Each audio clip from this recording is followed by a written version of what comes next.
அண்மை செய்தி காஞ்சிபுரம் சுவாமி உற்சவத்தின் போது நடுரோட்டில் ஸ்தோத்திரம் பாடுவதில் வடகலையினர் தென்கலையினர் இடையே வாக்குவாதமானது ஏற்பட்டுள்ளதாக அண்மை தகவல் வெளியாகி இருக்கிறது. விவரங்களை செய்தியாளர் விஜயன் வழங்க கேட்கலாம்.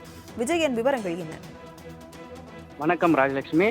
108 திவ்ய தேசங்களில் ஒன்றான காஞ்சிபுரம் வரதராஜ பெருமாள் கோவிலில் வைகாசி பிரம்ம உற்சவம் கடந்த 11ஆம் தேதி கொடியேற்றத்துடன் துவங்கி நடைபெற்று வருகிறது. இதில் வரதராஜ பெருமாள் காலை மற்றும் மாலை வேளைகளில் பல்வேறு வாகனங்களில் எழுந்தருளி காஞ்சிபுரம் மாநகர வீதிகளில் உலா வந்து பக்தர்களுக்கு காட்சியளித்து வருகிறார். அந்த வகையில் வரும் 17ஆம் தேதி திருத்தேர் உற்சவமும் 19ஆம் தேதி தீர்த்தவாழி உற்சவத்துடன் வரதராஜ பெருமாள் கோயில் பிரம்ம உற்சவம் நிறைவடைகிறது. அந்த வகையில் காஞ்சிபுரம் வரதராஜ பெருமாள் கோவிலில் பிரம்ம உற்சவத்தின் 5ஆம் நாளான இன்று காலை தங்க பல்லாக்கில் மோகினி அலங்காரத்தில் வரதராஜ பெருமாள் வீதி உலா வந்து பக்தர்களுக்கு காட்சியளித்து வருகிறார். அந்த வகையில் பல்வேறு இடங்களில் மண்டகப்படி கண்டும் வருகிறார். அந்த வகையில் தங்க பல்லாக்கில் மோகன அலங்காரத்தில் எழுந்து வரும் பல்வேறு இடங்களில் மண்டகப்படி நிகழ்ச்சி நடைபெற்ற நிலையில் பேருந்து நிலையம் அருகே நெல்லுக்கார வீதி வழியாக வரும்பொழுது அதாவது வடகலை பிரிவினர் சோஸ்திரம் பாடி வந்த நிலையில் அதில் தென்கலை பிரிவினரும் உடனும் பாடும்பொழுது இருவருக்கும் இடையே வாக்குவாதம் ஏற்பட்டது.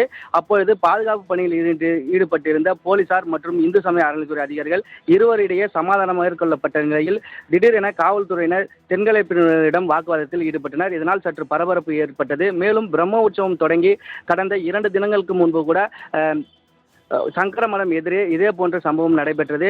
அவ்வப்பொழுது இவர்களிடையே பிரச்சனை வருவதால் பொதுமக்கள் சுவாமி தரிசனம் செய்வதில் சங்கடம் ஆனது ஏற்படுகிறது.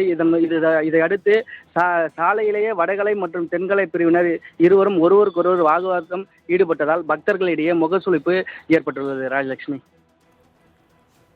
விவரங்களை வழங்கியதற்கு நன்றி விஜயன்.